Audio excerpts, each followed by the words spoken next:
चल रहा उधर ही जाना, कल आएगा ऐसे भी। हाँ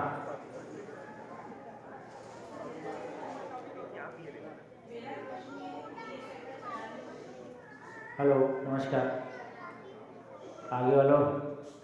हाँ हाँ, जिंदा रहने के धरातल पर, जिंदा रहने के धरातल पर समझ सबकी अपनी अपनी, और जीने के धरातल पर समझ सबकी एक, क्योंकि प्रकृति नियम से है। पर्पस अलग अलग हो सकता है। पर्पस देखिए देखिए ये इम्पोर्टेंट है। क्या अलग है क्या एक है? तो मूल चाहत सुख। एक है, मानव लक्ष्य एक है। क्या मानव लक्ष्य है? सुख पाना। जब ये कहते हैं कि मैं करूँगा क्या, तो मेरे, हाँ जी सभी एक साथ,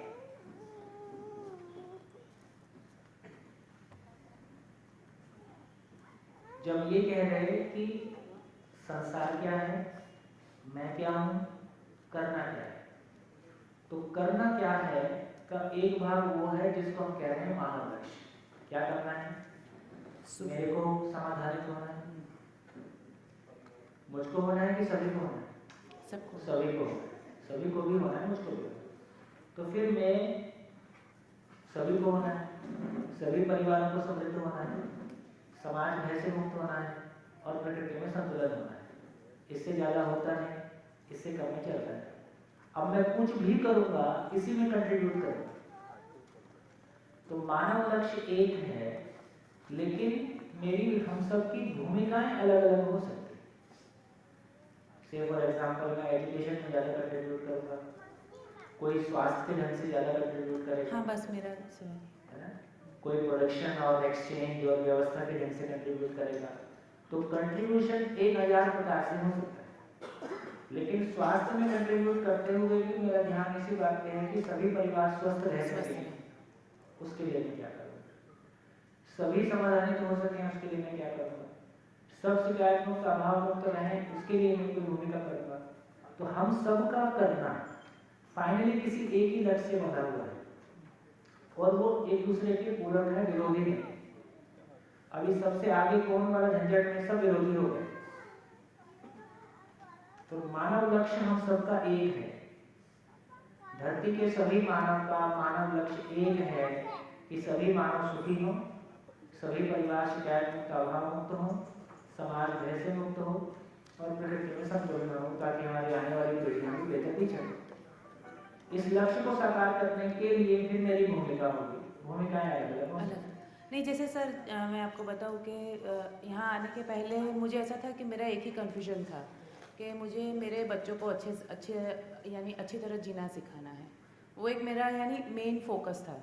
यहाँ कल जो सब देखने दो दिन में हमने जो भी ये साइकिल वाइकल जो सब देखे, उसके बाद आई गॉट कन्फ्यूज्ड कि भाई प्रॉब्लम तो इतने सारे हैं, तो क्या मैं सही हूँ कि गलत हूँ, या मैं सेल्फिश हो रही हूँ कि मैं क्या कर रही हूँ। बिल्कुल ठीक है सारे क्वेश्चन आपके, तो आप सेल्फिश भी हैं, कंफ्यूज भी हैं, इसमें कोई शंका नहीं है। क्योंकि जिस तरह से अभी हम सोच रहे थे ऐसा होता ही नहीं है। मैं मेरे बच्चों को अच्छा देना चाहता हूँ, अरे आपके बच्चे जहाँ जहाँ जा रहे हैं बात कर रहे हैं वहाँ तो कुछ और हो रहा है, और बच्चा पीयर लर्निंग ज़्यादा होती है। हाँ इसका मतलब ये हुआ कि हम में से, मैंने कल भी ये बात कही थी, एक माँ बाप ये सोचे कि मैं अपने बच्चों को कुछ अच्छा दे दूंगा, ये इतना आसान नहीं है। हाँ, हम सारे माँ बाप मिलकर क्या वातावरण क्रिएट करें कि हम सही में अपने बच्चों को कुछ अच्छा दे सकें, ये सफल हो सकता है।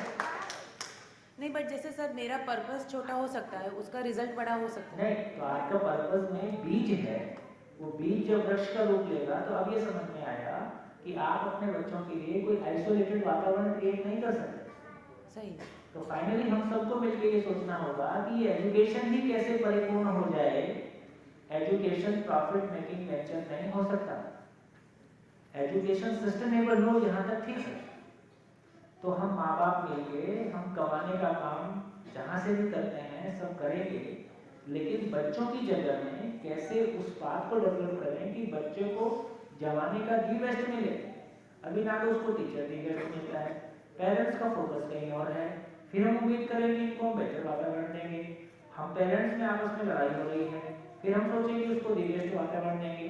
बहुत सारी चाहनाएं ठीक हैं, लेकिन चाहनाओं के अनुरूप हमारी योग्यता पे मेहनत करना होगा। एक पीढ़ी देखो, पिछले लोगों ने मेहनत किया तो हमको साधन मिले। आज हमारे पास एसी है, कार है, मोबाइल है, कितना बढ़िया हॉल है, कितना बढ़िया जगह है। लेकिन कुछ लोगों ने मेहनत किया, हम मेहनत करेंगे तो अगली पीढ़ी को और हमारी पीढ़ी को एक बेहतर वातावरण मिलेगा। ये हमारा दायित्व है, क्योंकि कुछ फल हम खा रहे हैं, हम मेहनत करेंगे, वो फल हमको भी मिलेंगे और आगे भी मिलेंगे। तो आइसोलेटेड प्रयास बहुत लंबा काम नहीं करते। आखिर आपका बच्चा 6 घंटे तो किसी स्कूल में बिताता है ना, वहाँ से बहुत कुछ सीखता हो। और अभी तो आपको पता है वो डी स्कूलिंग की वेबसाइट, कितने लोगों को परिचय डी स्कूलिंग नहीं है। डी स्कूलिंग का मतलब है कि जो थोड़े भी सेंसिटिव माँ बाप हैं वो ये मानते हैं कि स्कूल मानसिक कचरा घर है। सभी बच्चे अपने परिवारों का मानसिक कचरा स्कूल में लेके आते हैं और आपस में इक्वली डिस्ट्रीब्यूट कर लेते हैं। गलत नहीं है। तो फिर कुछ माँ बाप जो सेंसिटिव हैं वो अपने बच्चों के लिए स्कूल में भेजने की बजाय उनके लिए बढ़िया से बढ़िया टीचर की व्यवस्था करते हैं। क्योंकि अभी बच्चा 3 स्कूल पैदल जाता है। एक स्कूल है, फिर एक स्कूल कोचिंग है, फिर बच्चा थका हारा घर पहुँचता है, घर में भर जाऊंगा तो मम्मी में टीचर की आत्मा आ गई। घर में स्कूल तो मम्मी भी माँ नहीं है, वो भी टीचर है। ठीक, तो बच्चा बेचारा कहाँ है? यार एक ही स्कूल चला। तो अब ये बहुत सारे लोग इस तरह का करने लगे हैं। छोटा सा ग्रुप 10 माँ बाप मिले, एक ग्रुप क्रिएट किया और उसमें फिजिक्स का बेस्ट टीचर, केमिस्ट्री का, इंग्लिश का। इससे बच्चों को जो अदर चीज़ें हैं, गेम्स, स्पोर्ट्स, म्यूजिक, उसके लिए टाइम मिल जाता है, नहीं तो कोई टाइम नहीं मिलता। ऐसा भी सोचना सोचना तो बढ़िया। मैं सोचता हूँ कि अपनी चर्चा को आगे ना बढ़ाऊँ और टॉपिक को आगे बढ़ाऊँ। ठीक है, बहुत कुछ आपके मन में चल रहा होगा, मैं समझ सकता हूँ। चलिए आगे बढ़ते हैं। तो ये कुछ बातें हमने की, इस पे 2 दिन और बात कर सकते हैं, पर मुझको लगता है कि एक बार आगे बढ़ के पूरा कैनवस पूरा आया। चलिए आगे चर्चा करते हैं। इस हॉल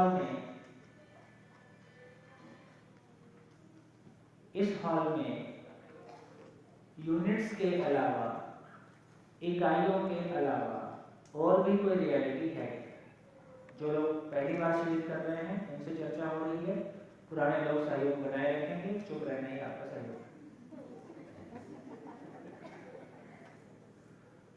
हाँ, इस हॉल में यूनिट्स के अलावा, एकम के अलावा और भी कोई रियलिटी है?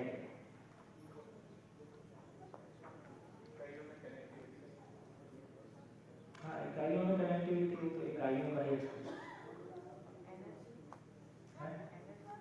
एनर्जी, लाइट, बल्ब जल रहा है, बल्ब का एक्सप्रेशन, इकाई का एक्सप्रेशन।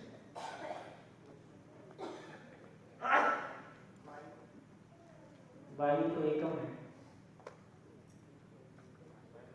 वायु एकम है कि नहीं? मॉलिक्यूल है।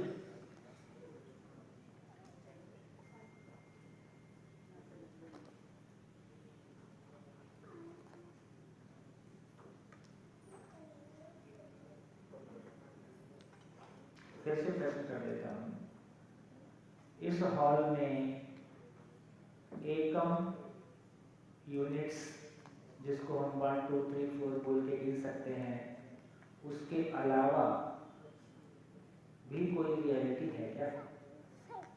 ऐसा पूछ, जीवन भी एकम 1 2 3 4, एक जीवन एक शरीर को चलाता है। भाव तो जीवन का एक्सप्रेशन है।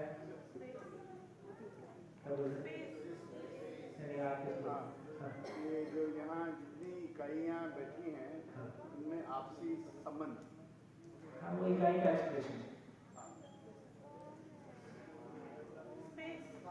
वो क्या होता है? स्पेस मतलब कहाँ है?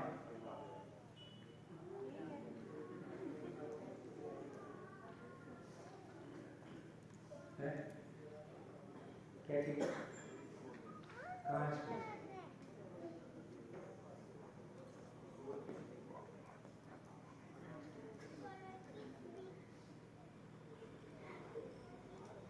तालियां बजाएं।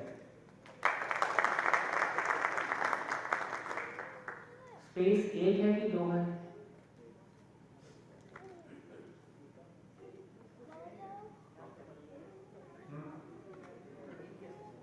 एक ही।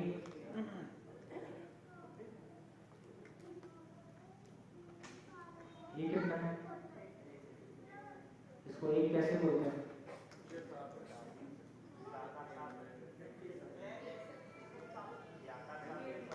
दिखता है, दिखता है। कोई चीज कैसे दिखती है और उसकी बाउंड्रीज देख पाते हैं तो इकाई बैठती है। तो स्पेस की बाउंड्री कहाँ पे है? नहीं, इसलिए स्पेस को एक नहीं बोल सकते। तो एक उसको बोल सकते हैं जिसकी बाउंड्री है। स्पेस की बाउंड्री कहाँ तक है ये हमको पता नहीं है, इसलिए एक भी नहीं बोल सकते। तो स्पेस को क्या बोल सकते हैं? स्पेस बहुत दूर तक है।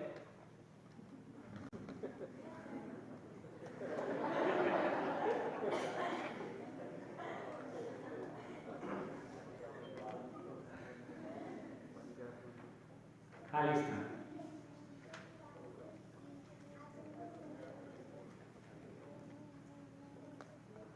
सितारों भरी रात में आकाश में देखें तो इकाइयां ज्यादा हैं कि खाली स्थान ज्यादा है? खाली स्थान ज्यादा है। और सभी इकाइयां अपने अपनी जगह स्थिर हैं कि आकाश में घूम रही, अंतरिक्ष में घूम रही?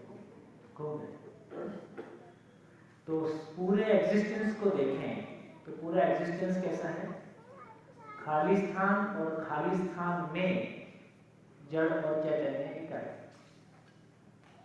पूरा ब्रह्मांड देखें, है ना? सारी गैलेक्सीज को मिला के सब कुछ को समझने की कोशिश करें तो हम समझ पाए कि खाली स्थान है और सारे प्लैनेट्स, चाहे उस पर मानव है चाहे उस पर टेम्परेचर कुछ भी है, सारे प्लैनेट्स, सारी इकाइयाँ खाली स्थान में हैं। कोई प्लैनेट केवल पदार्थ अवस्था है, कोई प्लैनेट पदार्थ अवस्था प्लस प्राण अवस्था हो सकता है, कोई प्लैनेट जीव अवस्था तक हो सकता है, कोई प्लैनेट ज्ञान अवस्था तक हो सकता है, कोई प्लैनेट जागृत ज्ञान अवस्था भी हो सकता है। मना करने का हमारे पास कोई आधार नहीं है, होने का भी हमारे पास कोई प्रमाण नहीं है, कल्पना में तो आता है।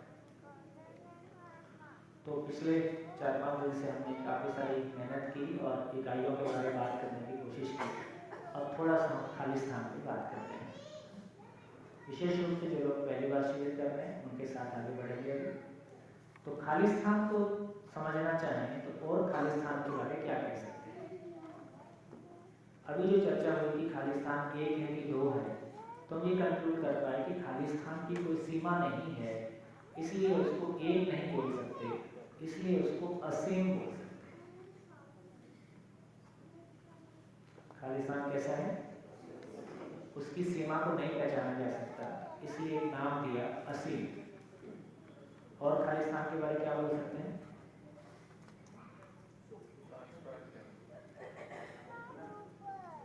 अनंत शब्द इकाइयों के लिए यूज होता है, जिसको गिना नहीं जा सकता उसको अनंत बोलते हैं, जिसकी सीमा को नहीं पहचाना जा सकता उसको असीम बोलते हैं।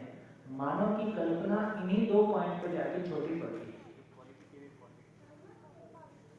मानव की कल्पना 2 ही जगह में जाके छोटी पड़ती है। कोई हमसे पूछे कि धरती पर रेत के कण कितने हैं, तो इसको हम अनंत बोलना होता है। ये आकाश की ये खाली स्थान कहाँ तक है, तो हमको असीम ही बोलना होता है। तो ये 2 जगह में जाके हमारी कल्पना से चीज़ें आगे निकल गई, या उनको गिनने की आवश्यकता नहीं है, सीमा को पहचानने की आवश्यकता नहीं है, समझ में आता है कि कैसा है। और खाली स्थान के बारे में क्या लिख सकते हैं?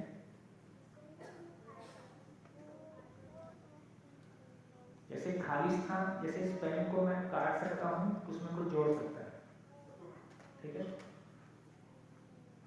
इस पेन को किसी भी बाह्य प्रभाव से प्रभावित किया जा सकता है। क्या खाली स्थान में हम कुछ जोड़ सकते हैं, कुछ निकाल सकते हैं? तो खाली स्थान में ना कुछ जोड़ा जा सकता है, ना कुछ घटाया जा सकता है ना, उसका कोई टुकड़ा नहीं किया जा सकता, इसलिए कहा कि ये अखंड है।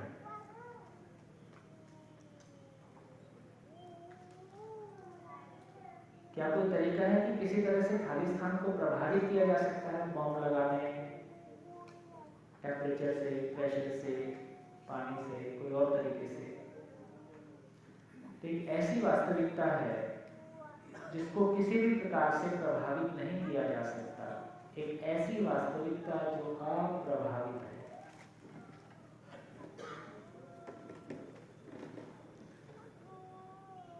और कुछ कह सकते हैं?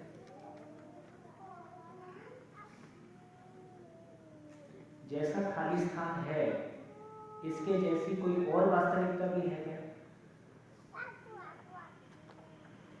जैसा एक खाली स्थान है, इसके जैसी कोई और वास्तविकता भी है क्या? इसके जैसी कोई दूसरी वास्तविकता नहीं है, इसलिए इसको अद्वितीय भी कहा। इसके जैसी कोई दूसरी रियलिटी नहीं है। हाँ? गति के हिसाब से हाँ, चलो इसको दूसरे तरीके से बोलते हैं।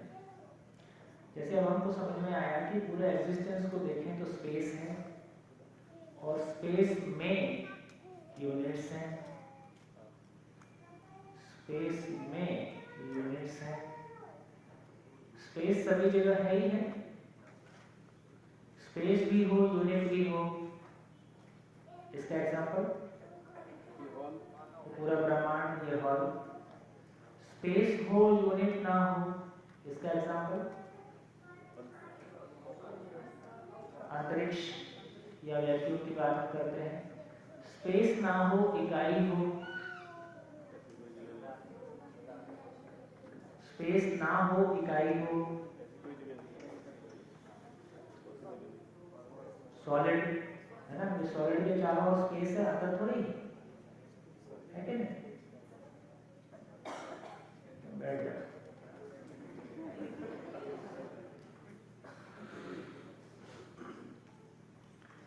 देखिए, जितनी ये मानते हुए भी सभी कोई 10th पढ़े हुए हैं, तो 10th में इतनी फंडामेंटल साइंस आ जाती है ना, तो 10th तक हमको एटम पढ़ा दिया जाता है।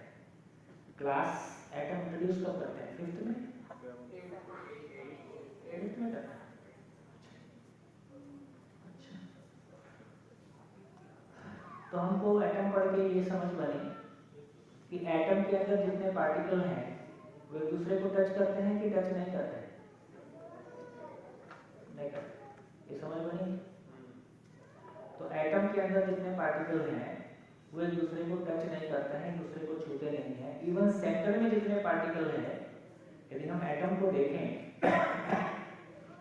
यदि हम एटम को देखें तो 9th-10th में हमको 9th-10th के पहले मुझे लगता है पहले आता है, 7th में भी एटम आता है, अलग अलग कोर्स में अलग अलग कुछ। एटम की जब हम बात करें तो ये कह रहे हैं कि सेंटर में कुछ पार्टिकल हैं, फिर कुछ पार्टिकल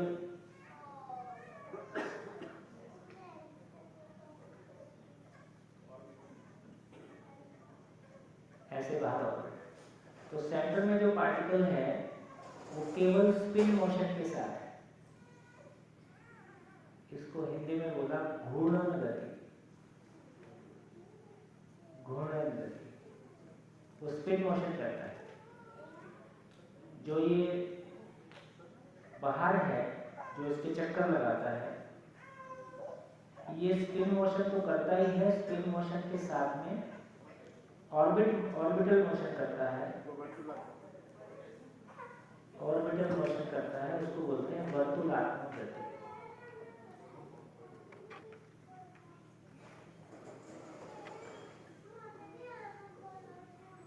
ठीक, तो जितने पार्टिकल सेंटर में हैं, ये भी आपस में दूसरे को टच करते हैं कि नहीं करते? नहीं करते। चलो, दो एटम एक दूसरे को टच करते हैं,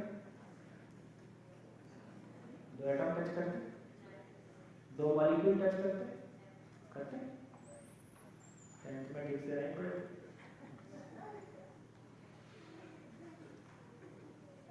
कोई दो एटम एक दूसरे को टच नहीं करते। एक इंटरमॉलिक्यूलर डिस्टेंस नाम की चीज हमने पढ़ी थी कि कोई भी दो मॉलिक्यूल एक निश्चित दूरी पे होते हैं, एक निश्चित दूरी पे ही वो एक दूसरे को पहचान पाते हैं। उससे कम दूरी पे करने या उससे ज्यादा दूरी पे करने से दूसरे को पहचानते नहीं। याद आ गया? तो दो मॉलिक्यूल के बीच में भी एक निश्चित दूरी है। दो कोशिकाओं के बीच आपको ध्यान दिलाने के लिए कि बेसिकली डायमंड और कोयला एक ही चीज है, कार्बन ही है। तो डायमंड में मॉलिक्यूल का अरेंजमेंट अलग है और कोयले में मॉलिक्यूल का केवल अरेंजमेंट अलग है, जिसकी वजह से कोयला कोयला है और कोयला कार्बन ही डायमंड। कंटेंट एक ही है। तो इसका मतलब ये हुआ कि मॉलिक्यूल के बीच में स्पेस होने का क्या मतलब है और उसका अरेंजमेंट का भी कोई एक क्रम है। दो कोशिकाओं के बीच में भी एक दूरी है। दो ऑर्गन के बीच तो दूरी है ही, हार्ट है, ये किडनी है, ये लीवर है, हम ही अलग अलग पहचानते हैं। और दो मानव के बीच में तो है ही है, और दो प्लेनेट के बीच में है ही है, और दो गैलेक्सी के बीच में है ही है। तो अभी बताओ कि एग्जिस्टेंस में क्या कोई एक चीज दूसरी चीज को टच करता है? पूरे एग्जिस्टेंस में कुछ भी दूसरी इकाई को टच नहीं करता, कुछ भी टच नहीं करता है। मैं जब पेन बोर्ड पे लगाता हूं तो पेन बोर्ड को टच करता है कि नहीं करता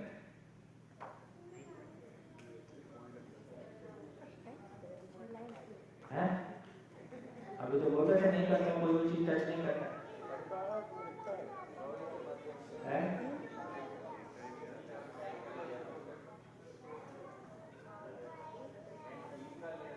यदि लॉजिकली भी सोचेंगे तो भी पेन और बोर्ड के बीच में इंक रहता ही है, वैसे भी नहीं छूटता। और जब इंक को साफ करते हैं तो आराम से साफ हो जाता है, इसका मतलब ऊपर रखा ही था, टच अभी भी नहीं किया। तो एक दूसरे के प्रभाव को पहचानने लगते हैं, टच नहीं करते हैं। मैं जिस सीट पे बैठा हूं मैं उसको टच कर रहा हूं कि नहीं?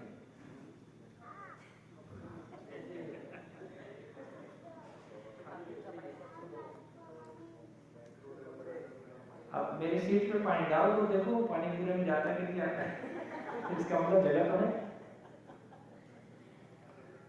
तो कुछ भी टच नहीं करता, सभी चीजें निश्चित दूरी पे रहती हैं। पूरी प्रकृति में व्यवस्था का सिद्धांत भी यही है, अच्छी निश्चित दूरी बराबर व्यवस्था। पूरी प्रकृति में व्यवस्था का सिद्धांत भी यही है, अच्छी निश्चित दूरी बराबर व्यवस्था। उससे कम दूरी में आएगा तो अव्यवस्था, उससे ज्यादा दूरी में जाएगा तो अव्यवस्था। कैसे कैसे कैसे? आदमी कोई भी किताब पढ़ता है तो कैसे पढ़ता है? 24 सेंटीमीटर, ऐसा नहीं पढ़ता। और हॉल में पीछे रख के भी नहीं आ जाता, मैं पढ़ रहा हूं। एक निश्चित दूरी पे होने की दिखाई देती है, एक निश्चित दूरी पे व्यवस्था है। फैन कैसे लगाते हैं? यदि छत ऊंची है तो एक रॉड निकाल के लाते हैं और उसको नीचे लेके आते हैं। फैन को सर पे भी नहीं टिका देते और ऊपर लेंटर पे भी नहीं टिका देते हैं 20 फुट ऊपर। कहाँ लेके आते हैं? अच्छे निश्चित दूरी। और क्या एग्जाम्पल मिलेगा अच्छी निश्चित दूरी का?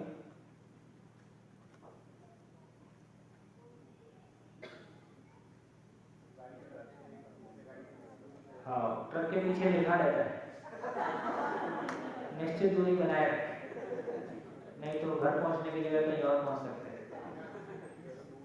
आप खाना बनाते हो तो बर्नर के ऊपर रोटी टिका देते हो कि बर्नर और रोटी के बीच में एक निश्चित जगह है जहां मैक्सिमम हीट मिलती है।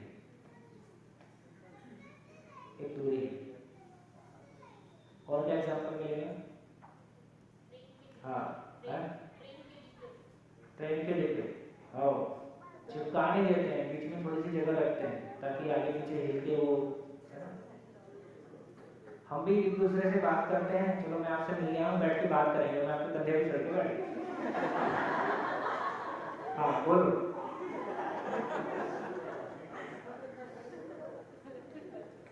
कंधे पे बैठते हैं कि सामने बैठ के दूरी बना के बात करते हैं। जैसे कोई आदमी कभी कभी आप खड़े रहते हैं, आपसे बात करने के लिए आपके बहुत नजदीक आ जाता है, तो आप पीछे हट जाते हैं। उतनी दूरी आप बना के रखना चाहते हैं, उतना भी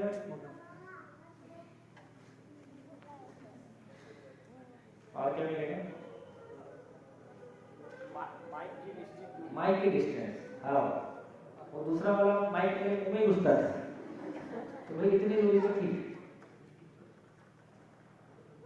और क्या एग्जाम्पल होगा? प्रोजेक्शन हो रहा है, कैमरा हो रहा है, ये रही फिजिकल दुनिया। अब मानव में भी अच्छी निश्चित दूरी की बात है, आदमी पहचानता है। मानव में भी एक मानव, हम अच्छी निश्चित दूरी को पहचानते हैं। क्या मतलब? कोई भी आदमी पहले दिन में मिलता है, उसको सीधा उठा के अपने घर ले जाते हैं। कुछ दिन पहले बाहर मिलते हैं, बाहर मिलने के बाद हमको लगता है कि मामला ठीक है, तो फिर घर में सीधा अंदर वाले ड्राइंग रूम में जाता है कि बाहर वाले ड्राइंग रूम में? बाहर वाले। फिर भी कुछ ठीक लगता है, अंदर भी ड्राइंग रूम और है, फिर ठीक लगता है तो हमारे घर के हर कमरे में चले जाते हैं। कितने लोग ऐसे हैं आपकी जिंदगी में जो आपके घर के हर कमरे में जा सकते हैं? बहुत लिमिटेड है ना। जो आपके बेडरूम में भी जा सकता है, जो आपके किचन में भी जा सकता है ना। हर परिवार जांच के देखे कि कितने लोग आपके परिवार के साथ ऐसे जुड़े हैं जो आपके घर के किसी भी कोने में चले जाते हैं, उनको संकोच नहीं होता है और आपको खराब नहीं करता है।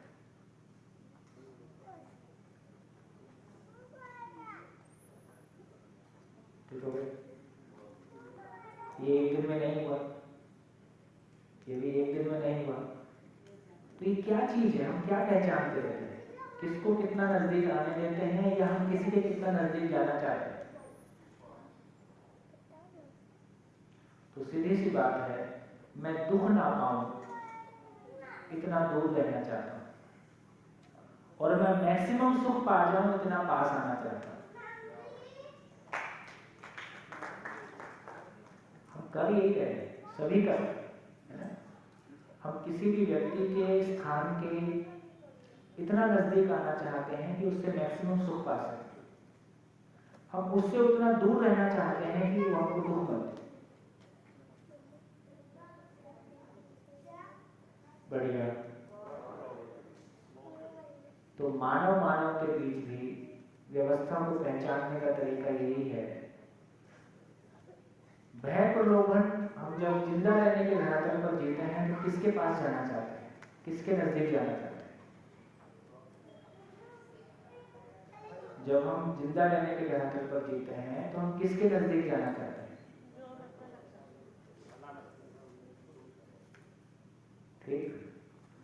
तो फिर लोग मोह काम करता है। जहां पैसा मिले, है ना, जिससे मोह करते हैं, जिसके साथ काम, तो लोग मोह काम के अनुरूप हम किसी के नजदीक जाना चाहते हैं। लोग मोह काम से निरंतर सुख हो सकता है? नहीं हो सकता। तो उसमें जो असफलता है, थकान है, उसका नाम क्रोध है। तो उसमें हमेशा प्रॉब्लम क्रिएट होता है। तो पहले किसी के बहुत नजदीक जाते हैं, फिर उसको कई कुछ साल नजदीक रहते हैं, फिर अगले कुछ साल उसको गाली देते हैं। आप ज्वाइंट फैमिली में बढ़िया गेम देखो, 5 भाई 6 भाई, 5 भाई 6 भाई में से 3 भाई एक तरफ रहते हैं, 2 भाई एक तरफ रहते हैं, ऐसा 5 साल चलता है। फिर कुछ हो जाता है, फिर कोई 3 एक तरफ हो जाते हैं, कोई 2 एक तरफ हो जाते हैं, या कोई एक तरफ रह जाता है। ये समीकरण सारी जिंदगी एक सा नहीं रहता है, ये घटनाओं के साथ कुछ ना कुछ बदलते रहता है। तो इसका अर्थ ये हुआ कि जिंदा रहने के धरातल पर अच्छी निश्चित दूरी पहचानना संभव ही नहीं है। क्योंकि वहाँ व्यवस्था की ओर जाएगा या अव्यवस्था, वो अव्यवस्था की ओर ही जाना है फाइनली, इसलिए हमने अपनों से दुख पाया है ना?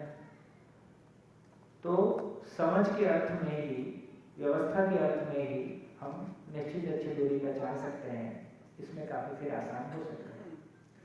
तो हमने देखा कि पूरी प्रकृति में चाहे भौतिक मामला है चाहे भावनात्मक मामला है, सभी जगह सिद्धांत एक है, अच्छी निश्चित दूरी बराबर व्यवस्था। एक तरफ दो चीजें देखने को मिलती हैं। एक तरफ हम कहते हैं कि किसी से कोई अपेक्षा नहीं रखना चाहिए, या दूसरी तरफ पत्नी है तो उसको ऐसा होना ही चाहिए, भाई है तो ऐसा होना ही चाहिए। तो या तो हम अति अपेक्षाएं करते हैं, अति अपेक्षाएं पूरी होंगी, फिर जब मन टूटता है तो कोई अपेक्षा नहीं करना है। कोई अपेक्षा नहीं करना है, क्या ये प्रैक्टिसेबल है? कोई अपेक्षा नहीं करना है, ये प्रैक्टिसेबल नहीं है। फिर लौट के आ जाते हैं, फिर बीच में कुछ सेट करते हैं और सेट नहीं होता है। इसलिए फाइनल कंक्लूजन आता है, सुख दुख साथ साथ है, जीवन एक संघर्ष है, संसार माया है। इसलिए ये कंक्लूजन आता है क्योंकि जिंदा रहने के धरातल पर गाड़ी यहीं पहुंचती है, जीने के धरातल पे सुख ही सुख है, संसार नियम पूर्ण है, जीवन नित्य उत्सव है और इसकी परंपरा हो सकती है।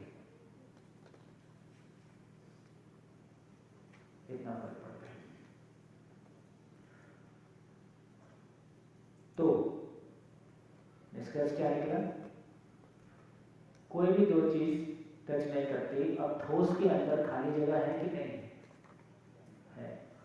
इसलिए ये कहा जाता है कि यदि हमारे पास दबाने का कोई मैकेनिज्म हो तो इस धरती में इतना पोलापन है कि एक फुटबॉल जितना मैटर है, ठोस माल फुटबॉल की जितना है, बाकी सब खाली जगह, ऐसा विधान है।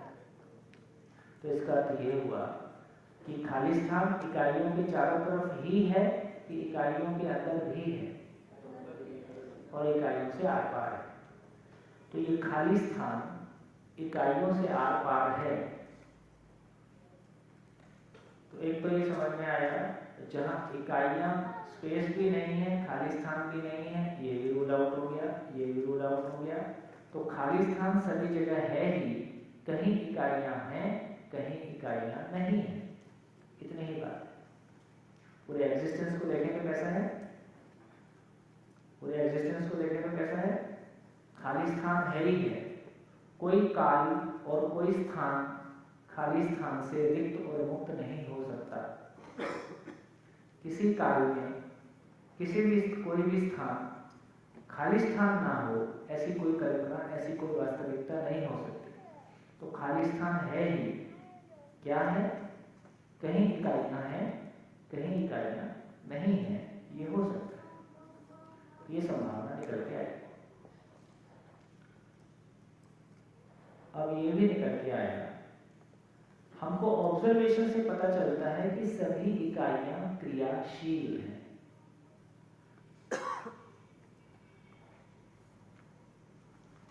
सभी इकाइयां क्रियाशील हैं।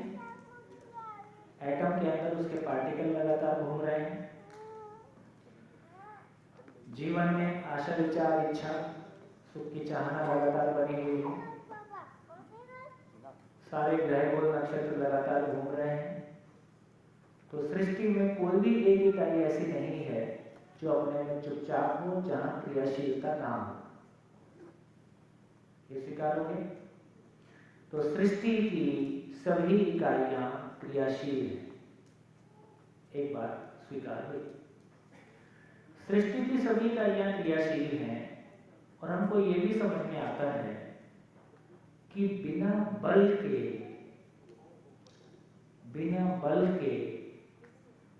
क्रिया नहीं है। यदि क्रिया है तो उसके पीछे कोई बल है ही। बल है तो क्रिया है। ये भी समझ में आता है यदि बल है, इसका मतलब है कि कोई ऊर्जा है तो बल है, ऊर्जा संपन्नता। तो ऊर्जा के बिना बल नहीं हो सकता, बल के बिना क्रिया नहीं हो सकता, क्रिया है इसका मतलब बल है इसका मतलब ऊर्जा है। तो एक निष्कर्ष निकला कि सृष्टि की सभी इकाइयां ऊर्जा संपन्न हैं। एक निष्कर्ष निकला। तो एटम में जो पार्टिकल्स हैं वो भी ऊर्जा संपन्न है। सोचने समझने की असीम ताकत सभी मानव के पास है। कोई भी पेड़ पौधा है तो उसमें लगातार ग्रोथ हो रही है, उसके भीतर की सारी क्रियाएं चल रही हैं। तो सृष्टि की सभी इकाइयां और इतने बड़े बड़े प्लैनेट किस गति से घूम रहे हैं? निश्चित गति से और लाखों किलोमीटर पर आवर, और उसमें कभी कोई कमी नहीं आती, उसमें कभी कोई कमी नहीं आती है। 0.000 डिग्री का भी कोई वेरिएशन नहीं है ना। हजारों लाखों साल बाद तक के कैलकुलेशन आज और अभी किए जा सकते हैं, इतनी निश्चितता। तो इससे क्या पता चला? इससे ये पता चला कि सभी इकाइयां क्रिया ऊर्जा संपन्न है। तो सभी इकाइयों को ऊर्जा कहां से मिल रही?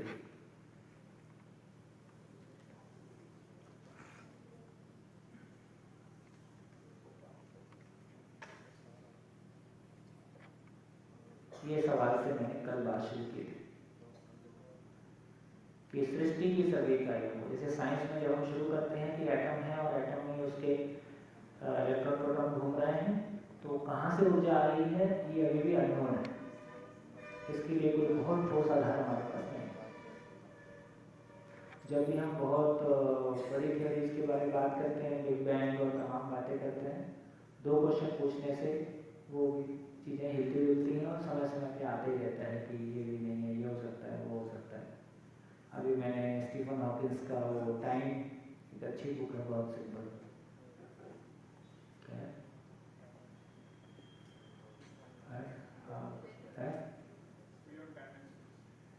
हाँ, अच्छी बुक थी, अभी रिसेंटली पढ़ी थी, हिस्ट्री ऑफ टाइम। पतली सी बुक है और बहुत सिंपल भाषा में लिखी गई। तो फाइनली कुछ निष्कर्ष कुछ नहीं ऐसा। तो जब इन सारी चीजों को हम सोचते हैं तो हमको खाली स्थान की कुछ और महिमा समझ में आती है। तो एक तो ये भी समझ में आता है कि इसका कोई आकार नहीं है, इसलिए हम निराकार भी कह सकते हैं। और क्या कह सकते हैं? एक और बात समझ में आती है कि जितनी भी इकाइयां हैं वो क्रियाशील हैं। ध्यान देंगे, जितनी भी इकाइयां हैं वो क्रियाशील हैं, लेकिन प्रकृति में ऐसी स्थिति है ही है कि जहां खाली स्थान है और इकाइयां ना हो। जहां खाली स्थान है और इकाइयां नहीं है, क्या वहां किसी क्रियाशीलता का दर्शन होगा? बात पहुंच रही है? क्रियाशीलता का मतलब क्या है? क्रियाशीलता का मतलब है गति, क्रियाशीलता का मतलब है तरंग, क्रियाशीलता का मतलब है दबाव। कोई मोशन है, कोई प्रेशर है, कोई वेव है, इस तरह का कोई भी फिनोमेना हम पहचानते हैं, इस तरह की कोई चीज हम पहचानते हैं तो हम कहते हैं कि क्रिया है। तो क्रिया कहाँ दिखाई देती है? इकाई में। लेकिन जहां इकाई नहीं है, केवल खाली स्थान है, वहां कोई क्रिया दिखाई देगी? वहां क्रिया नहीं दिखेगी, क्योंकि क्रिया बेसिकली इकाई को ही क्रिया बोलते हैं। इकाई ही क्रिया है, क्रिया समुच्चय का नाम इकाई है। इसका मतलब है ये खाली स्थान स्वयं में क्रिया शून्य है।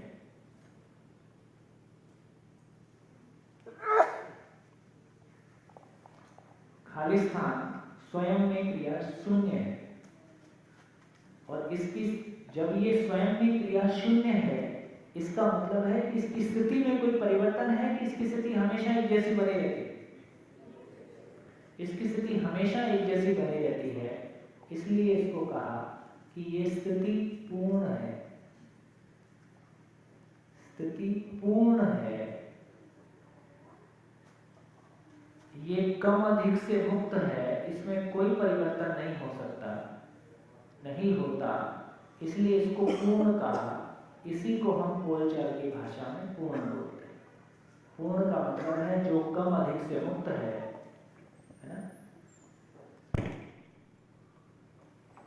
जैसे हमारी स्थिति कैसी है, हम किसी अधूरेपन के साथ हैं, हमें विश्वास की कमी है ना, कोई ज्ञान की कमी है, तो कोई चीज की कमी है तो उसको पूरा कर सकते हैं। लेकिन एक रियलिटी ऐसी मिली जो कम अधिक से मुक्त है, जिसमें कोई परिवर्तन नहीं हो सकता, जिसमें कुछ जोड़ा नहीं जा सकता, जिसको प्रभावित नहीं किया जा सकता, जिसका कोई टुकड़ा नहीं हो सकता। एक अलग तरह की रियलिटी पहचान में आई, पूर्ण है। और क्या बोला? हाँ, अदृश्य तो है ही है, अदृश्य तो परमाणु भी है।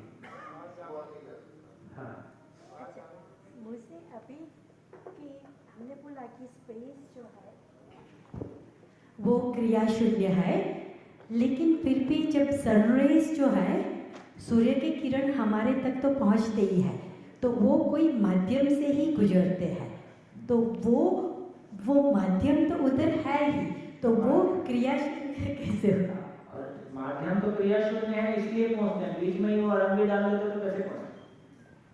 तो इसका मतलब ये हुआ कि स्पेस सबसे परफेक्ट माध्यम है, किसी चीज के आने जाने को रोकता नहीं है। आपने अच्छी बात कही। तो ये कहा ये स्पेस अपने आप में कैसा है? ये स्पेस अपने आप में पारदर्शी है। मैं आपको देख सकता हूँ, आप मुझको देख सकते हो। जब हम कोई चीज के बारे में कहते हैं कि ये पारदर्शी नहीं है या कम पारदर्शी है, तो हम किससे कंपेयर कर रहे होते हैं? हम खाली स्थान से ही कंपेयर कर रहे होते हैं। तो खाली स्थान एक ऐसी रियलिटी जो परफेक्ट ट्रांसपेरेंट है, उसके जैसा जब कोई होता है तो हम कहते हैं ट्रांसपेरेंट।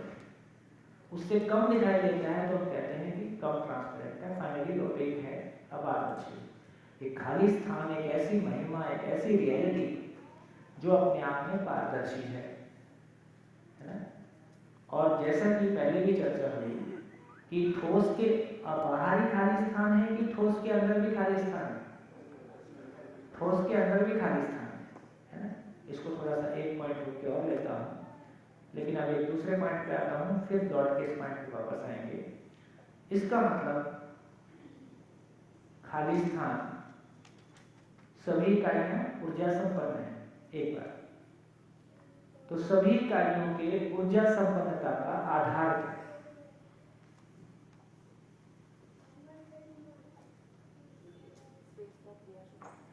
ठीक, तो हम अब जब सूर्य बोल रहे हैं तो सूर्य का भी ऊर्जा संपन्नता का, सूर्य अपने आप में इकाई है। तो सूर्य यदि ऊर्जा संपन्न है तो उसको ये कह रहे हैं कि सूर्य ऐसा है जैसे लकड़ी में आग लगा दी, लकड़ी जल रही है। धरती भी एक प्लैनेट है ना। फिजन और फ्यूजन हमने 11th में आता होगा, 10th में तो नहीं आता होगा, है ना? 10th में आ जाता है।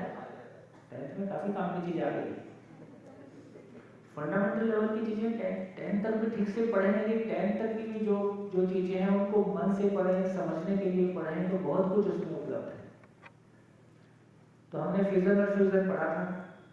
इसका मतलब है कि हम किसी चीज को इतना जोर से आग लगा दें, जैसे लकड़ी को आग लगाकर थ्रेशोल्ड एनर्जी पढ़ते थे। एक दिया स्लाई से लकड़ी का लट्ठा जलाए, कितनी मोटी लकड़ी जलाए, जलती है?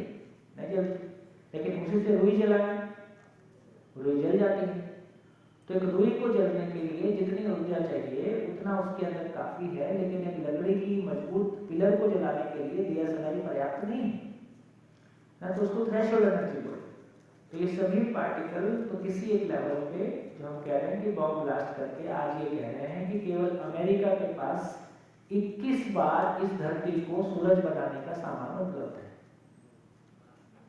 पूरे प्लेनेट पे ऐसा बोल रहे हैं कि 59 टाइम्स इस प्लेनेट को सूरज बनाने का अधिकार उपलब्ध है।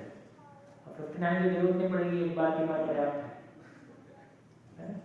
तो वो सन हो गया। तो सन की एनर्जी, सन भी क्रियाशील है, सन के भी जितने एटम हैं वो सब क्रियाशील है, उसके लिए भी ऊर्जा कहाँ से उपलब्ध है? तो सृष्टि के सारे प्लैनेट, सारे एटम, सारे मॉलिक्यूल, सारे मानव, सभी के लिए जो क्रियाशीलता है वो क्रियाशीलता का आधार क्या है? अब लॉजिक के रूप में दो संभावनाएं। एक तो ये बात बहुत साफ है कि खाली स्थान और इकाइयों के अलावा तीसरी कोई चीज है नहीं, ये ठीक है? खाली स्थान और इकाइयों के अलावा तीसरी कोई चीज है, दो ही चीजें हैं।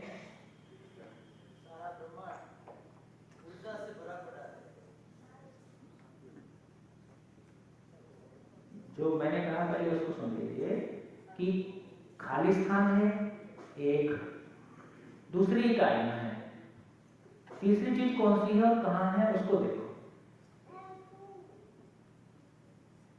कोई चीज होगी ना भाई, आप कह रहे हैं कि ऊर्जा से भरा हुआ है, तो कहां है, किस रूप में है ना? मैं नहीं कह रहा कि आप गलत हो, लेकिन मैं कह रहा हूं कि अभी पहले पहचानने की कोशिश करते हैं। क्या पहचानने की कोशिश करें? एक हमने पहचाना कि खाली स्थान है, दूसरा हमने पहचाना कि बहुत सारी इकाइयां हैं। तो इकाइयां हैं या खाली स्थान है, दो ही तरह की रियलिटी है। एक रियलिटी वो है जिसकी सीमा है, जिसको हम 1 2 3 बोल पाते हैं। एक रियलिटी वो है जिसकी सीमा नहीं है, जिसको हम खाली स्थान के रूप में पहचानते हैं। दो ही चीजें हैं, तीसरी चीज नहीं, दो ही चीजें हैं। उसमें से खाली स्थान अपने आप में क्रिया शून्य है,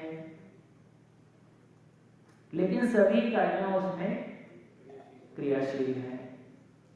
और सभी इकाइयां किस तरह क्रियाशील हैं कि उनमें आपस में एक सब एटॉमिक पार्टिकल से लेके और पूरी गैलेक्सी तक एक रिलेशनशिप है, एक हार्मनी है, कोई रिश्ता है, एक दूसरे को पहचानते हैं।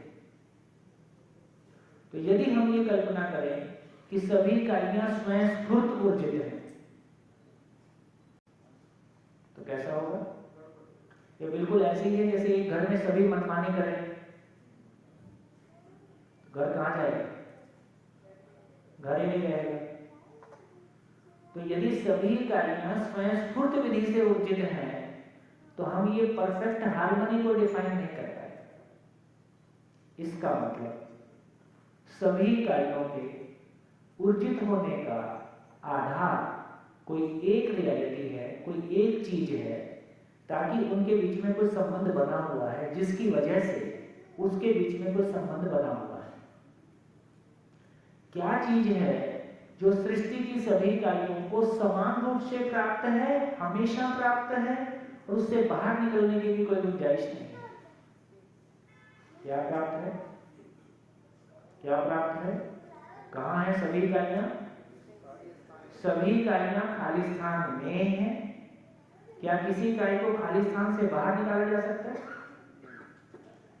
ठीक है, तो सभी इकाइयां खाली स्थान में हैं, हमेशा खाली स्थान में है, और उससे बाहर निकलने की भी कोई कल्पना नहीं है। तीसरी कोई चीज है नहीं। इससे ये सिद्ध होता है तार्किक रूप में, अभी रियलाइजेशन की बात नहीं हो रही है, शब्द से अर्थ की यात्रा हो रही है। इसका अर्थ है ये खाली स्थान खाली नहीं है, ये खाली स्थान खाली नहीं है। इसका मतलब है ये खाली स्थान स्वयं ऊर्जा स्वरूप है। ये खाली स्थान स्वयं ऊर्जा स्वरूप है, जिसमें होने मात्र से सभी इकाइयां ऊर्जित हैं।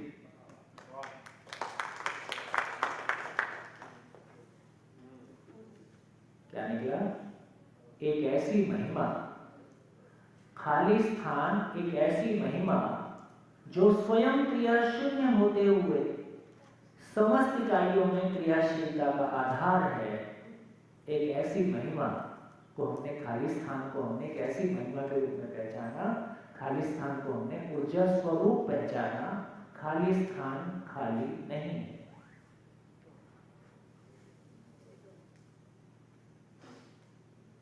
बढ़िया, ये हुआ लॉजिकल। अभी यहाँ रियलाइजेशन नहीं, लॉजिक। लेकिन पहले किसी चीज को शब्द से अर्थ की यात्रा पूरी करें, फिर आप ये रियलाइजेशन की बात करें। तो पता चला, इसका मतलब ये हुआ कि खाली स्थान स्वयं में क्रिया शून्य है और खाली स्थान ऊर्जा स्वरूप है। ये हमारी फिजिकल कंडीशनिंग में नहीं आता है, क्योंकि हमारी फिजिकल कंडीशनिंग कैसी है? जिंदा रहने के धरातल पर हमारी कंडीशनिंग है कि ऊर्जा मतलब क्रिया। तो जब भी ऊर्जा नाम आएगा, एकदम से हमारे अंदर क्रिया लगता है। इसका मतलब है कि कोई ऐसी रियलिटी सामने आ रही है, जैसे संसार में सब परिवर्तनशील। अरे सब परिवर्तनशील नहीं है, जड़ संसार परिवर्तनशील है, ऐसा बोलो। चैतन्य नहीं बदलता है। चैतन्य एक बार चैतन्य हो गया तो हमेशा के लिए हमारा उसमें कुछ नहीं बदलता है। चैतन्य में गुणात्मक परिवर्तन होता है, लेकिन एक खाली स्थान एक ऐसी रियलिटी जिसमें कोई परिवर्तन भी नहीं होता। तो इसका मतलब है, अभी हमारी ज्यादा कंडीशनिंग जड़ संसार को लेके है, जिंदा रहने के धरातल पे है। उस मानसिकता में, उस वैचारिक फ्रेम में एग्जिस्टेंशियल रियलिटी फिट नहीं हो सकती। तो केवल अभी हाइपोथेसिस ही माने। मैं नहीं कह रहा कि आप इसको सच्चाई के रूप में स्वीकार करें, लेकिन यदि किसी हाइपोथेसिस से अभी प्राइमा फेसी यदि हमारे सारे क्वेश्चंस के लॉजिकल आंसर भी निकलते हैं, ये अपने आप में कोई अनुभूत वस्तु है, अनुभूत वास्तविकता है, लेकिन मैं आपके सामने रख रहा हूँ, तो प्रस्ताव के रूप में रख रहा हूँ। आप भी माने मत, लेकिन कोई तो रियलिटी है ना? तो इसका मतलब हुआ कि ये ऊर्जा खाली नहीं है, ये स्वयं ऊर्जा स्वरूप है। इसी में सभी इकाइयां ऊर्जित हैं, इसलिए इसको मूल ऊर्जा भी कहा। इसलिए इसको मूल ऊर्जा भी कहा। जैसे जब हम एटॉमिक एनर्जी की बात करते हैं तो एटम उसके मूल में है। हम हाइड्रो पावर की बात करते हैं तो पानी उसके मूल में है ना? हम थर्मल पावर की बात करते हैं तो कोयला उसके मूल में है। जिसके मूल में कोई दूसरा कारण है उसका नाम सापेक्ष ऊर्जा। जिसके मूल में कोई दूसरा कारण है उसका नाम सापेक्ष ऊर्जा। जिसके मूल में दूसरा कोई कारण ही नहीं है, वो स्वयं ऊर्जा स्वरूप है, उसका नाम निरपेक्ष ऊर्जा। तो एक नाम निरपेक्ष ऊर्जा।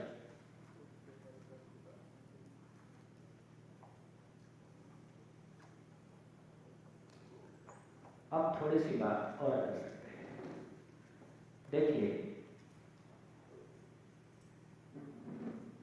एक इसमें पानी भरा हुआ है, इसमें एक लोहे की बॉल डाली।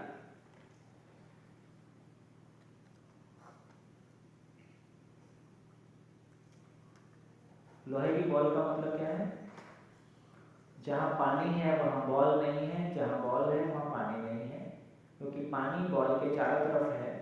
लोहा है इसलिए अंदर नहीं जाएगा। एक ऐसा। दूसरा ऐसा, इसी पानी में रुई डाला।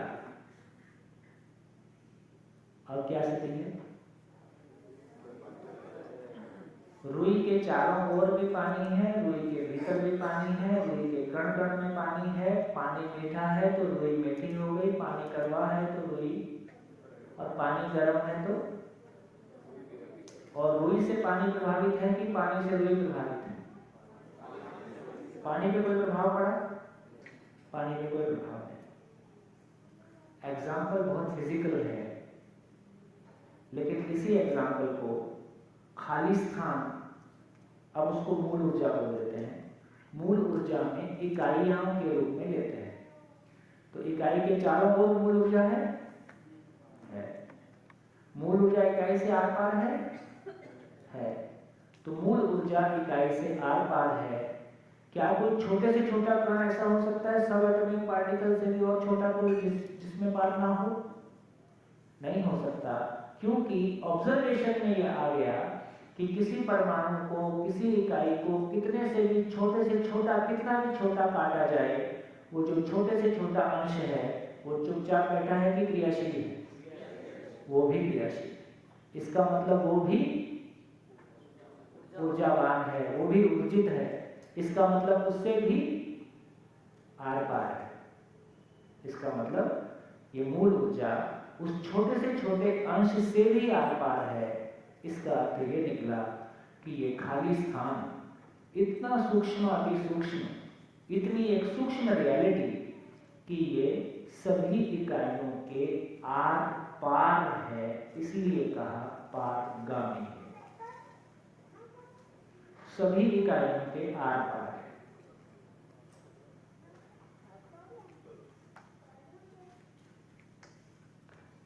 बढ़िया।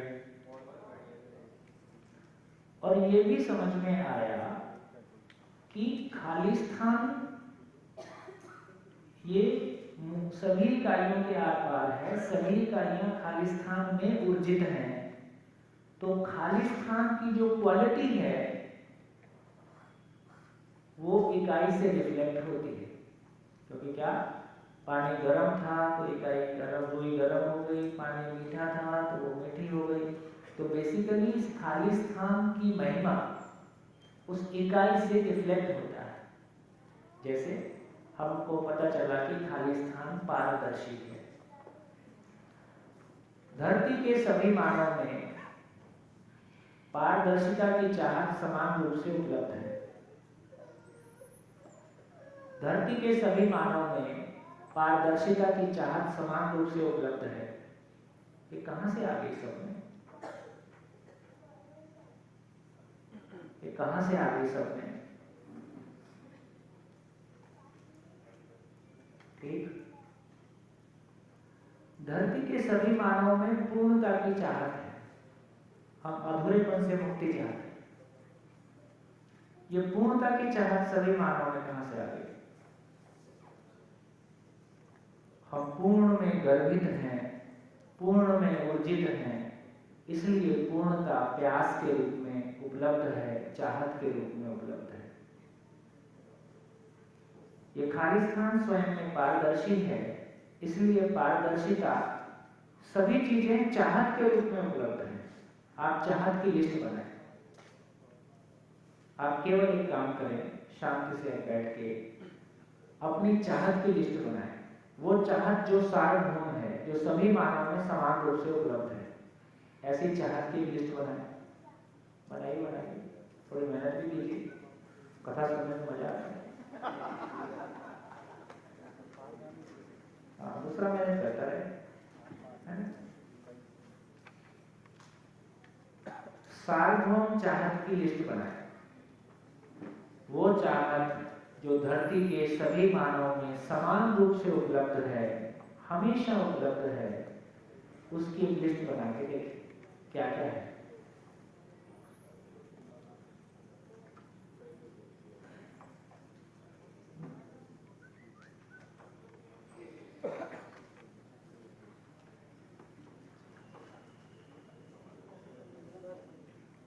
इलेक्ट्रॉन का मास होता है। और ठहर यूं कहा भी तो किया नहीं, क्वेश्चन डाल दिया। रुक जाओ, पहले इसकी बात करते हैं।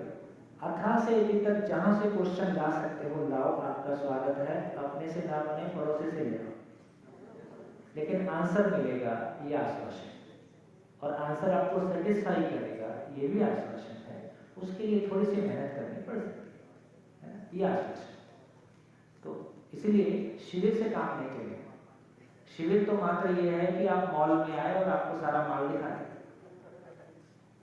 अब माल आपको खरीदना है तो अध्ययन की व्यवस्था करो, अहमदाबाद में करो, और रेगुलर बेसिस पे जिंदगी में जो काम हर दिन शामिल है उसी वही जिंदगी आगे बढ़ती है, बाकी यादों में बना रहता है।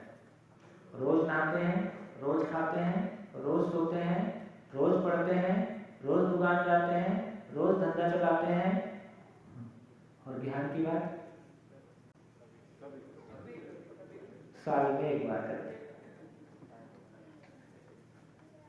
ये सबसे काम चलने वाला नहीं।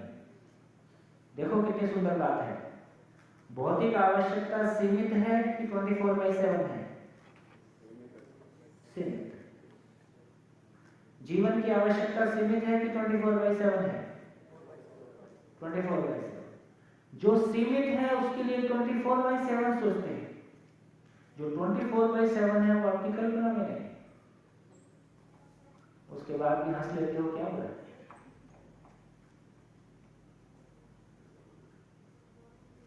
रेशो ऐसा है। तो जहां सही अर्थों में कोई स्थायी खुशी है, कोई परमानेंट स्टेबिलिटी है, उसके लिए हम कोई काम भी कहां कर रहे हैं? हम लगातार अनस्टेबल होने के लिए मेहनत कर रहे हैं। इसलिए भूतकाल की पीड़ा वर्तमान से विरोध भविष्य की चिंता का पहाड़ बढ़ते जाता है। जिंदगी मुश्किल नहीं है, उसका ब्लूप्रिंट हमारे पास है।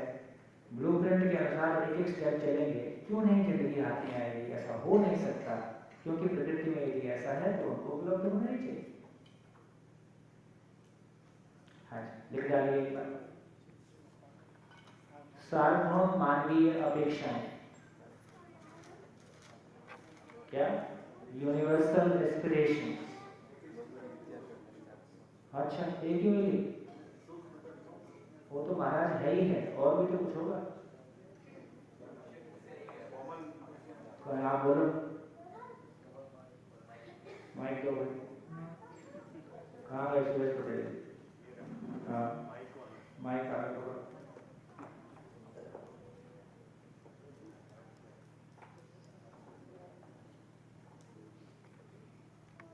हेलो भैया, ये कहना चाहते हैं कि मानव रूप में अभी हम ये पहचाने कि हमारी अपेक्षाएं पूरे मतलब जो इस धरती पे क्या चाहते हैं मूल में, जो सभी मानव चाहते जो हैं। सभी मानव चाहते हैं, ऐसा क्या क्या मतलब सब मानव ऐसे ऐसे हो जाए, ऐसी ऐसी व्यवस्था है, ऐसा ऐसा क्या चाहते हैं, उसका एक लिस्ट तैयार करना चाहिए। वो चीजें जो धरती के सभी मानव, जितने मर गए, जितने हैं, जितने आने वाले हैं, वो सभी समान रूप से चाहते हैं, उसकी लिस्ट आपका पता है। आप बोलो नहीं चांद पे प्लॉट दिला, तो आपकी चाहत नहीं कुछ। जो धरती पे समान रूप से सभी चाहते हैं। एक एग्जाम लिखो, लिख के थोड़ा भरोसा होगा। जो सभी चाहते हैं।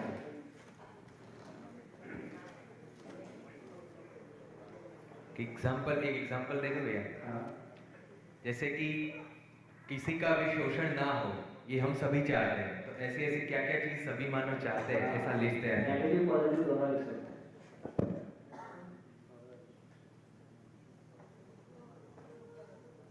ये सभी मानव भय से मुक्त होना चाहते हैं।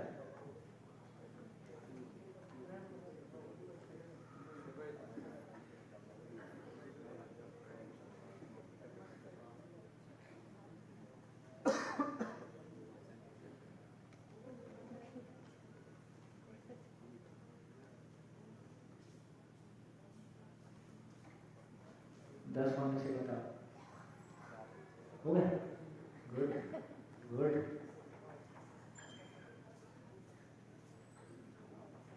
बोलो, बोलते जाओ।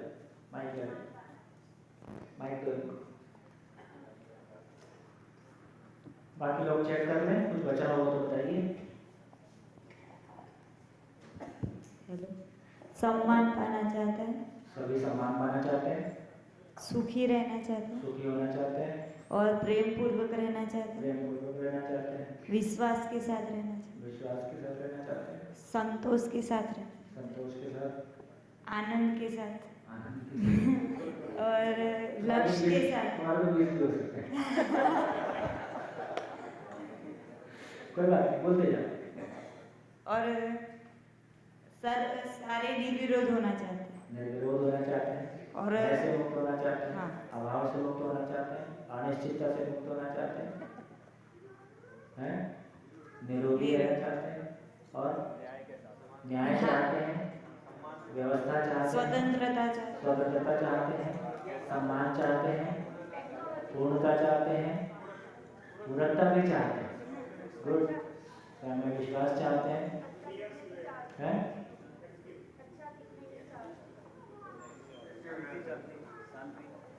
नहीं, सबके लिए एक्टिव रहना है। हाँ, और कुछ व्यवस्था में भागीदारी करना चाहिए। व्यवस्था में भागीदारी चाहते हैं, ये सबके लिए ज्ञान चाहते हैं, समझ चाहते हैं सारे। समझ चाहते हैं, बढ़िया हो गया। प्रकृति में संतुलन बना रहे ऐसा भी चाहते हैं, चाहत के रूप में तो रही। हाँ, क्रिया, हाँ, क्रिया शून्यता चाहते हैं। इसके लिए सूत्र है, वो लिख सकते हैं, मानव का समस्त श्रम विश्राम के लिए है।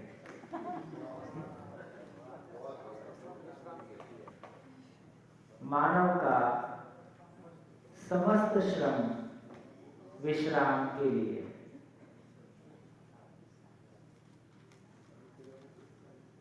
देखो कैसा उल्टा हो गया। मैंने स्वयं को क्या माना? शरीर, जिंदा रहने के लिए हाथ ऊपर। मैंने स्वयं को शरीर माना और मानव का समस्त श्रम विश्राम के लिए है। तो विश्राम किसको दिया? शरीर। तो गद्दे की मोटाई बढ़ती जा रही है ना, और सोफे का डिजाइन और कार का डिजाइन और मेरे शरीर के अनुसार कार की सीट एडजस्ट हो जाए, वो सबसे महंगी कार है। सबसे महंगी कार का इतना ही मतलब है कि जब मैं उसकी सीट पे बैठूं तो मेरे शरीर की बनावट के हिसाब से कार की सीट एडजस्ट हो जाए। तो उसमें फिर बैलून लगे रहते हैं, तो ये वाला बैलून फैलाओ, ये वाला बैलून फैलाओ, पीछे वाला बैलून कम करो। कार की पूरी सीट का हर पिक्सल आगे पीछे हो सकता है आपके शरीर की, ताकि विश्राम।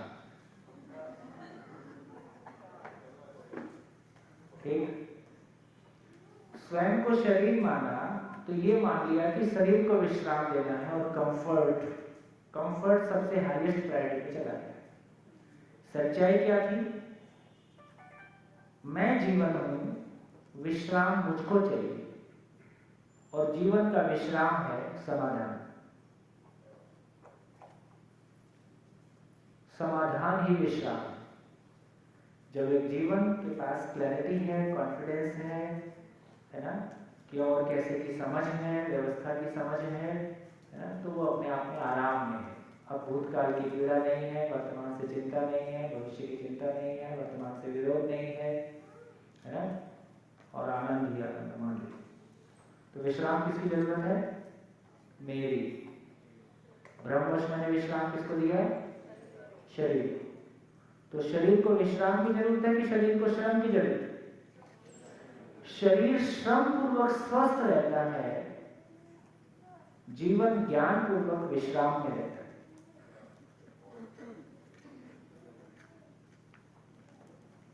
जीवन ज्ञान पूर्वक विश्राम। एक बढ़िया किस्सा याद आया आपको, बढ़िया कहानी सुना देता हूं। ऐसे तो मतलब जो हम कुछ कहानी बोल रहे हैं तो घटी घटना। एक संयोग आदरणीय नागराज जी के साथ बहुत साल साथ साथ जीने का मौका मिला, ही हमारा सौभाग्य था। तो एक बार उन्होंने किस्सा सुनाया कि वो जबलपुर गए थे किसी काम से, और संयोग से ओशो उन दिनों जबलपुर में थे। तो उन्होंने कहा कि कोई बढ़िया ज्ञानी आदमी है, मिला है, तो मिलने के लिए घर गए। तो बाहर जो आदमी था वो अंदर गया, और उन्होंने कहा कि वो अभी विश्राम कर रहे हैं। वापस आया बताने कि वो विश्राम कर रहे हैं, अभी विश्राम में है, अभी नहीं मिल पाएंगे। तो उन्होंने कहा कि उनको जाके बताओ कि जो उनसे मिलने आए हैं वो हमेशा विश्राम में रहते हैं।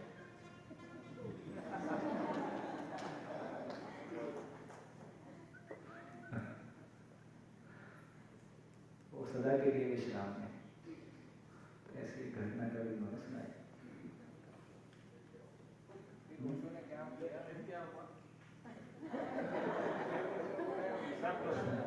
हुआ तो वही कि मेरे ख्याल से मुलाकात तो नहीं हुई थी, पर बस इतना होना किसी चर्चा के दौरान कभी सुना है। खैर, क्या क्लैरिटी बनी? शरीर श्रम पूर्वक स्वस्थ रहता है, जीवन ज्ञान पूर्वक आश्वस्त रहता है।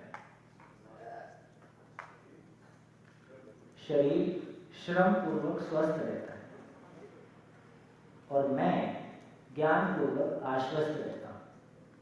मेरा आश्वस्त होना ही विश्राम है। विश्राम मतलब आनंद, नो कंफ्यूजन, भूतकाल की पीड़ा, वर्तमान से विरोध, भविष्य की चिंता, सब खत्म, क्लैरिटी ही क्लैरिटी। भाषा का जो मुझे मौज है अपनी, क्या है भाषा का, क्या है? बढ़िया। तो विश्राम की व्यवस्था हो गई है। तो शरीर की तो ऐसे की तैसे, इसको जो हमने बहुत आराम देने की कोशिश की है। यदि ये क्लैरिटी बनती है कि मैं शरीर नहीं हूं, शरीर मेरा साधन है, तो साधन को साधन की तरह यूज करो। जो कंफर्ट है ये बहुत हावी हुआ, और कंफर्ट को लेके ही सारा जितना भी बहुत महंगा, बहुत सारी चीजें जो बहुत महंगी, जो बहुत कॉस्टली अफेयर है, वो शरीर वाले भाग में जाता है। हाँ, शरीर को संभाल के रखें, साधन है हुआ, ठीक है।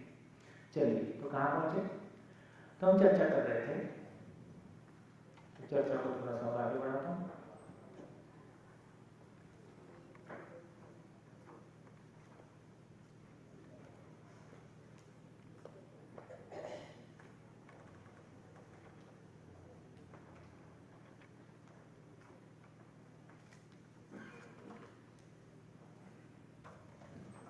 देखिए, अब ये समझ में आया कि सभी इकाइयां पूर्ण में ऊर्जित हैं।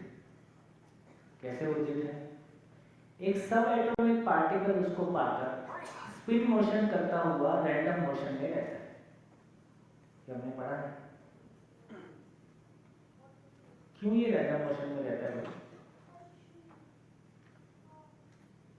ये भी तो कर सकता था, स्पिन मोशन करता रहता, ये यहाँ स्पिन मोशन करता रहता।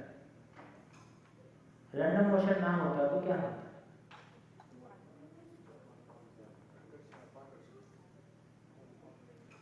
तो प्रकृति में हर अंश, हर इकाई मूल ऊर्जा में ऊर्जित है।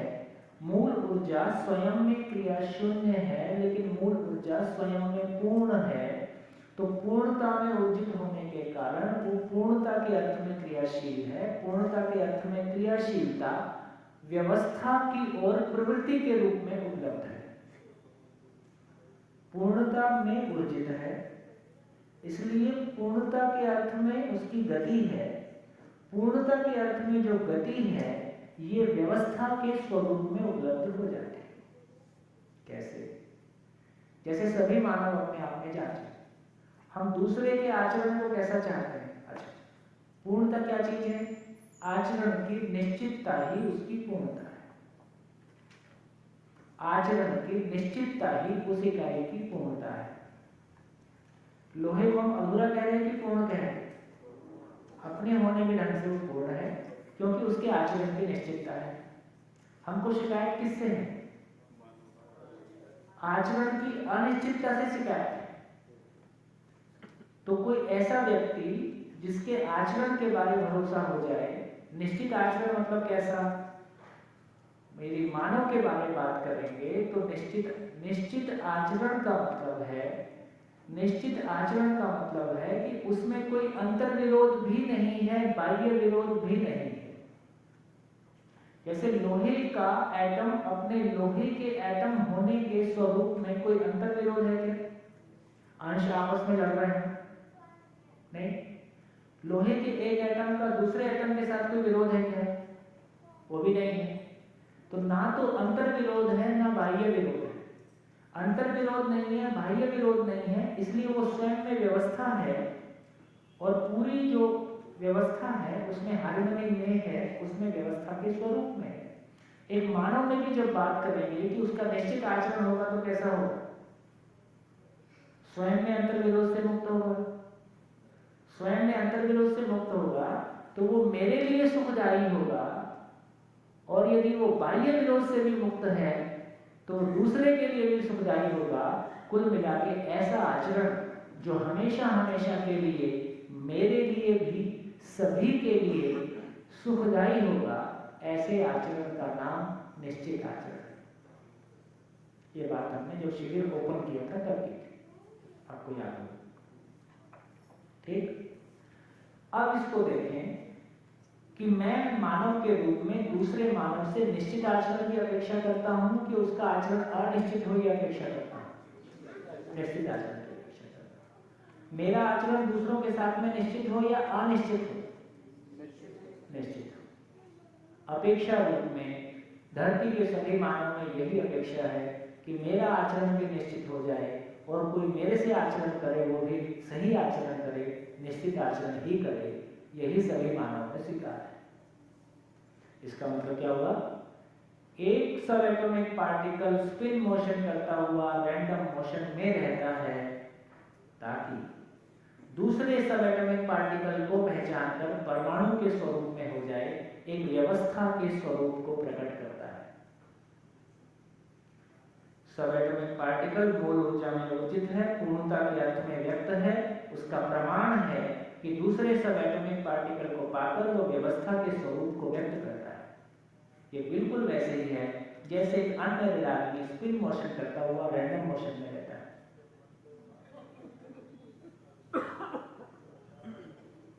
और जैसे ही दूसरा पार्टिकल मिलता है,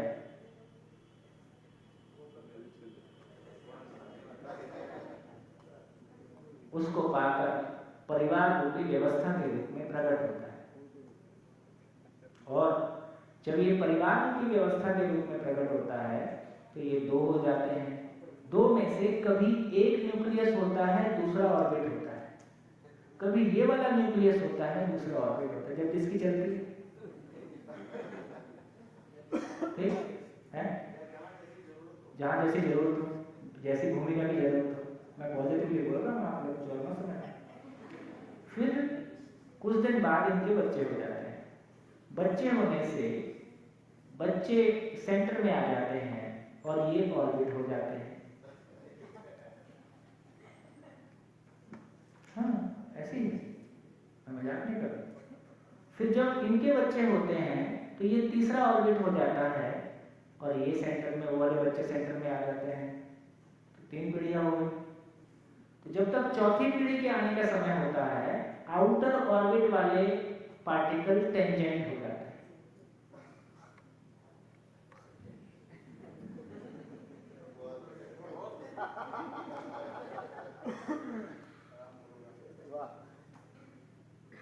आप बेशक मजाक कर रहे हो पर मैं सीरियसली बोल रहा हूँ। हाँ, फिर ये जो टेंजेंट होके चले गए, फिर ये वापस, तो ये चक्र वाली नहीं, ये चक्र जारी है, जैसे घूम घूम क्या करें। इसका मतलब आपके बच्चे आपके दादाजी हों, इसकी पूरी संभावना है। इसलिए बच्चों के साथ सम्मान से बात करें।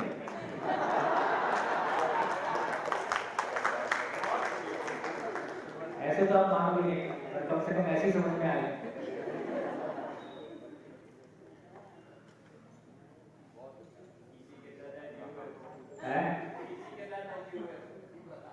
किसी क्या फर्क पड़ता है? दादाजी तो नहीं, पद तो दादाजी के लिए रहे, किसी के भी है दादाजी। आप भविष्य में किसी के दादा रहेंगे, आप भविष्य के दादा, वो वर्तमान के दादा। बढ़िया। तो पूरी सृष्टि में गठन का जो सिद्धांत है वो परमाणविक है। यदि सोलर को सिस्टम को देखेंगे वो भी परमाणु स्वरूप है। एक परमाणु को देखेंगे और सोलर सिस्टम को देखेंगे, फैमिली को देखेंगे, सब परमाणविक स्वरूप है। पूरी सृष्टि के गठन में साम्यता है, समानता है ना? खाना खाने की बात और समझेंगे। धन्यवाद, फिर मिलेंगे 3 बजे।